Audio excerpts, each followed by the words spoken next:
Finally, I get to talk about Hakim Ziyech at a bit more detail and from an emotional point of view. And we want to talk about Eden Hazard. He's mentioned that Sarri was his best manager ever. All right. Here we go, back again on the other side of the coin. All right, welcome back to the other side of the coin, ladies and gentlemen. A couple of really interesting topics to talk about today as we are getting closer and closer to the World Cup event. Tomorrow, I definitely want to start covering all the different Chelsea players that are going to be part of the World Cup. And as I said, I want to follow most of them and give my opinions on them, give reviews on them post-match. Probably not going to have too many previews on these World Cup matches. As I said, we'll probably cover some of the blockbuster matches and see how they turn out. But today, ladies and gentlemen, still a couple of Chelsea-related news to talk about, and let's get straight in on them without any further ado. First up, ladies and gentlemen, Hakim Ziyech. We're going to talk about Hakim Ziyech, and I can finally speak about him from the heart and give you guys my opinion on the situation, his tenure at Chelsea Football Club, what does it look like in the future, and basically my overall jest about Hakim Ziyech. Hakim Ziyech is extremely motivated to perform his best for Morocco at the World Cup, desperate to show his qualities in an attempt to convince AC Milan to sign him in January. This is coming from at 86 longer. I don't know whoever that is. Milan podcast via the Football Italia, which is a very, very good publication. Now, we saw yesterday a particular glamorous long-range shot from Hakim Ziyech. This is not a surprise for me anymore. Yes, it's exquisite to see that, but at the same time, we've seen Hakim Ziyech done those madness. Look, I sincerely pray and I hope this guy has an unbelievable World Cup, much like all the other Chelsea players.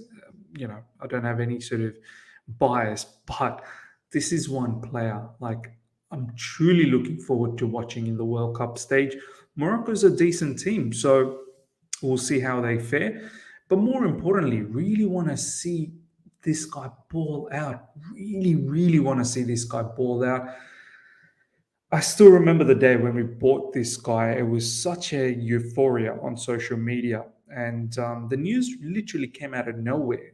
A lot of people were sort of tossing up the idea that, hey, a player like Hakim Ziyech would be very, very good under Frank Lampard. And, surely enough, within 24 hours of people sort of talking about that, it materialized, and we ended up buying him for something around 37 million pounds or somewhere close to that from Ajax.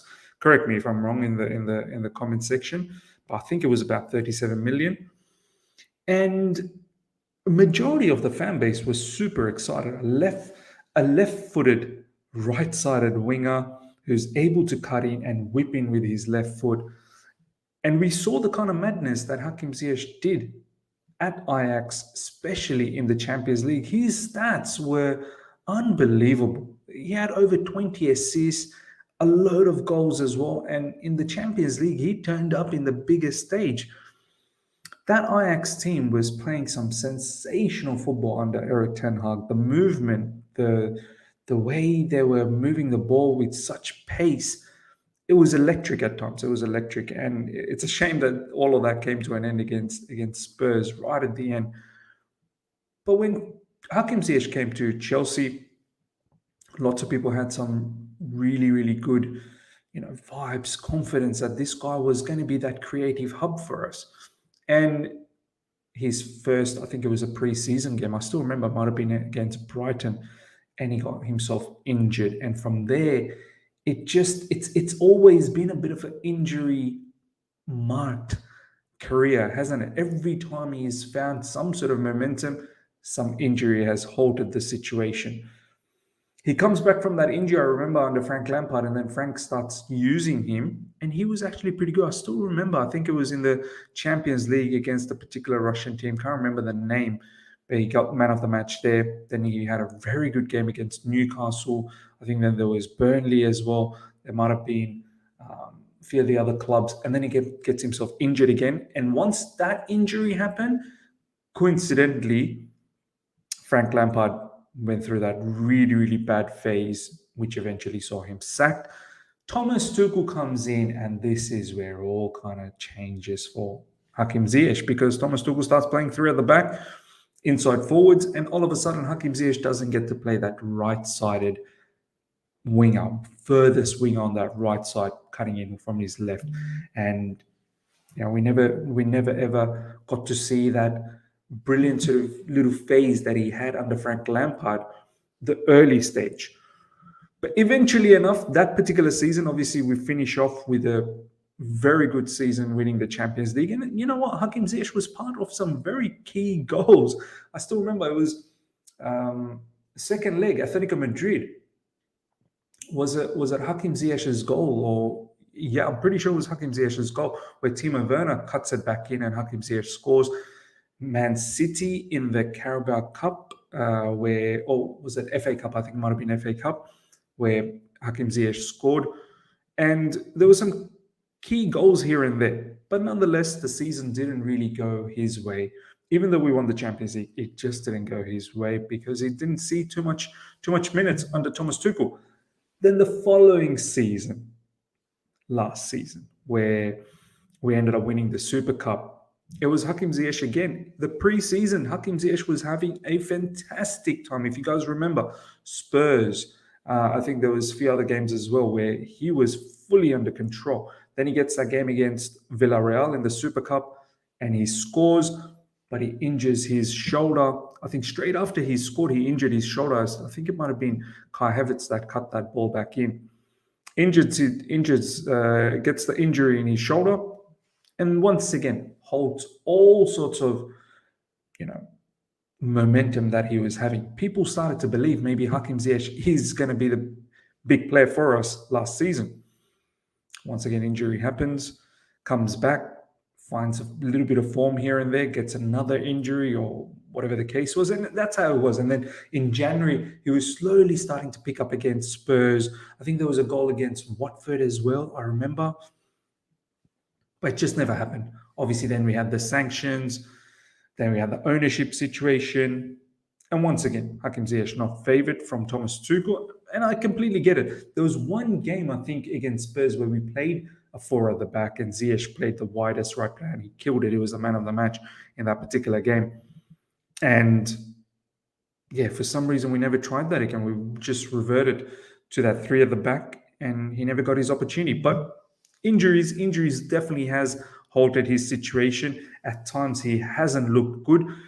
But much like every other player, man, like he's a confidence type of player. You need to be giving him game after game to get some sort of a rhythm and, build up that momentum. And he's never had that. And after last season, with the craziness that we've had, a few people didn't even like the fact that he was friends with Lukaku and whatnot, which probably didn't go well with his image.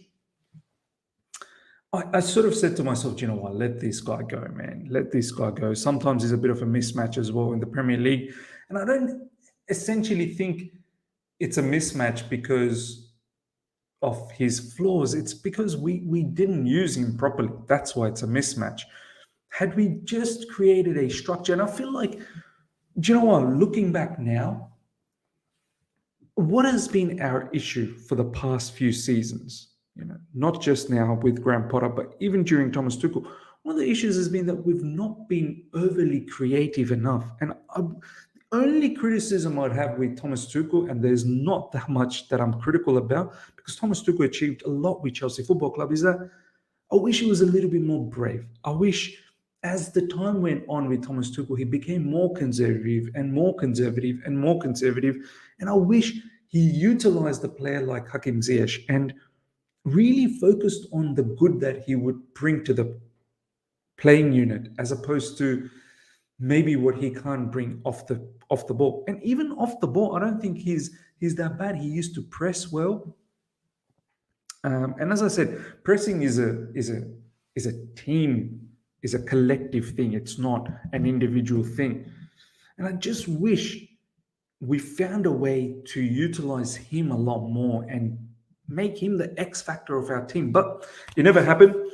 And we finished the season off, and obviously this season, once again, he's not in favor, and under Graham Potter as well, he's not in favor. And now, honestly, I hope he absolutely kills it in the World Cup, and he gets that move. He gets that move to AC Milan. I think AC Milan would suit him.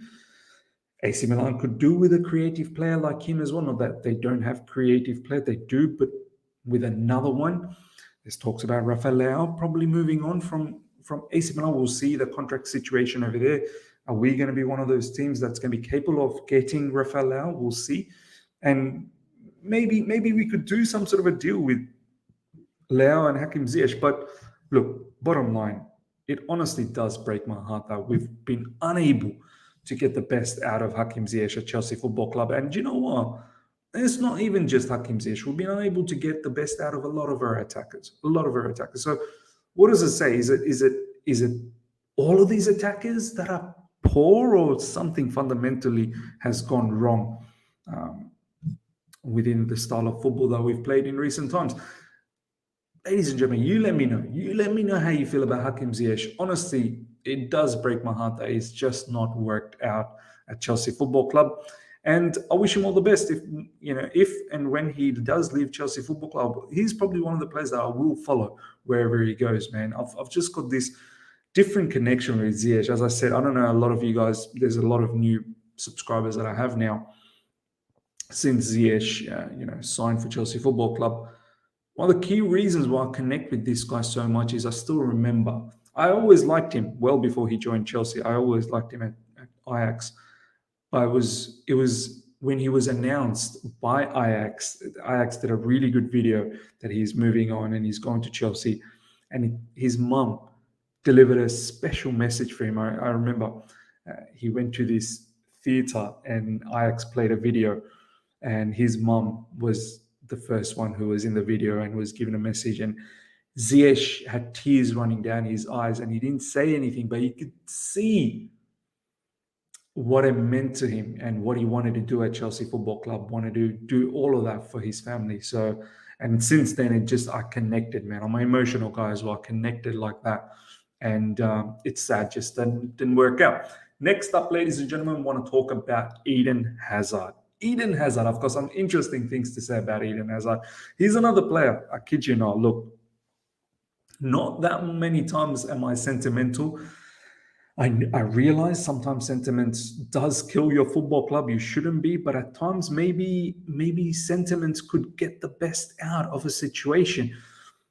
Let's have a look at this particular quote from Eden Hazard. Eden Hazard on the best manager he ever played for.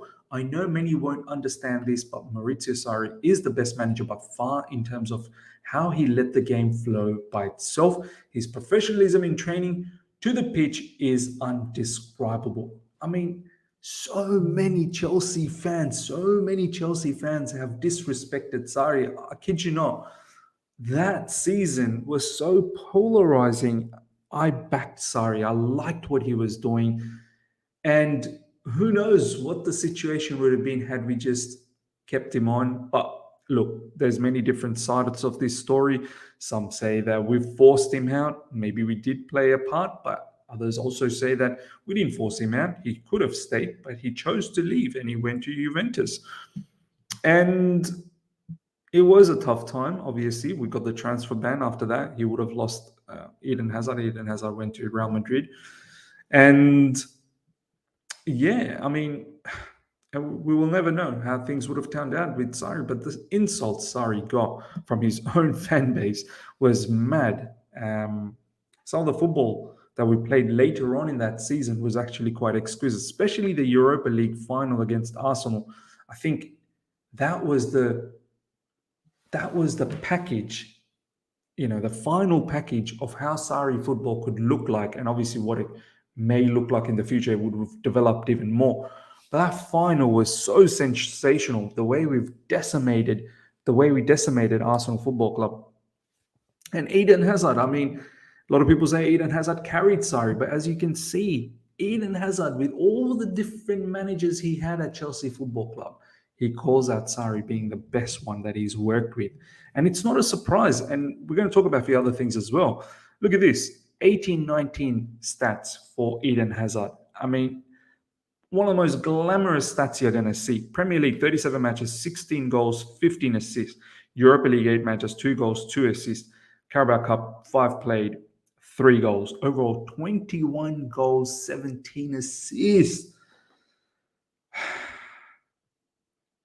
We don't have a player like this at this football club anymore, which is such a shame, such a disgrace, to be honest. I mean, Chelsea Football Club should have a player like him. We've not been able to replace. We probably won't be able to replace him ever again.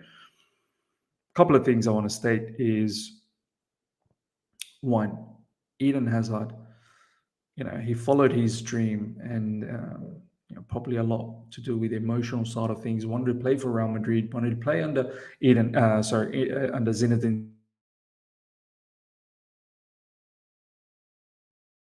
Zidane. The grass isn't always the other side. The grass isn't always green on the other side. And, much like Ronaldo, he said recently, he made an emotional decision to come back to Man United, and it wasn't probably all logical and rational.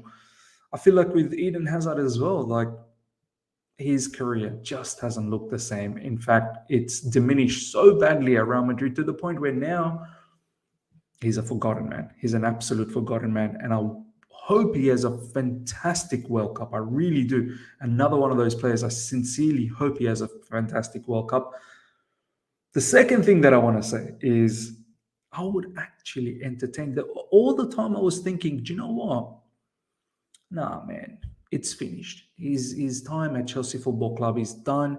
He left Chelsea Football Club as a hero. He's a legend of the football club, one of the greatest ballers that we've seen, alongside many others, especially Gianfranco Zola.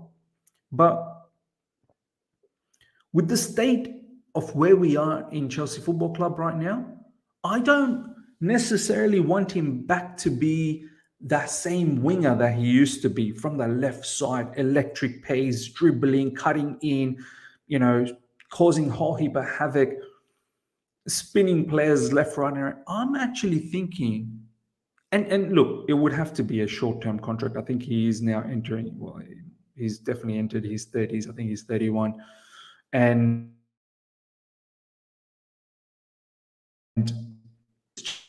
just not worked out. Very, very surprising if Real Madrid actually gives him a contract extension.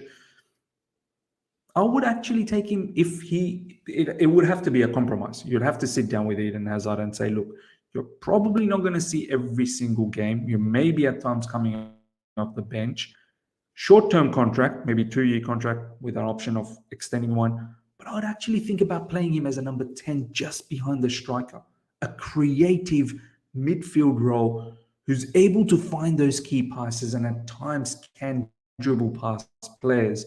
I don't expect him to dribble past players like the days before when he was a Chelsea player. We don't have a creative player from the middle of the park that can spray those passes. I would honestly entertain this guy. One, he understands the fabric of the football club. How many players can we state now understands the fabric of Chelsea Football Club? Not many. Maybe the academy players, for sure, like Reece James and Mason Mount and so on and so forth. But not many other players probably understands the fabric of the football club, what it takes to be a Chelsea player, what it takes to represent the Chelsea fan base. He will get that. From a physical standpoint, look, in the last, this particular season so far, he's not been injured. And I think since the latter part of last season, he hasn't been injured. He should understand the physicality of the Premier League. He knows the amount of abuse he took in the Premier League. Now, is his body going to be able to keep up with that? That's a question mark. But apparently the word is, and from Eden Hazard as well, he's past all of that. He's finally fully recovered from a body sense of, from a body perspective. I would honestly entertain a short-term contract. I really would, and see how that turns out at Chelsea Football Club, because I feel like this is something we lack. This is something, ladies and gentlemen, let me know what you think about the two topics we've talked about. Hakim Ziyech, your honest feeling about Hakim Ziyech at Chelsea Football Club, and do you think he should be moved on? Do you think he should have deserved some chances? And Eden Hazard, what he said about Sarri, number one, and number two, would you entertain him back at Chelsea Football Club? Hope you guys have enjoyed this. Smash the like button if you have. If you're here for the first time, subscribe, hit the bell notification to stay in touch with all my content. Until next time. See ya.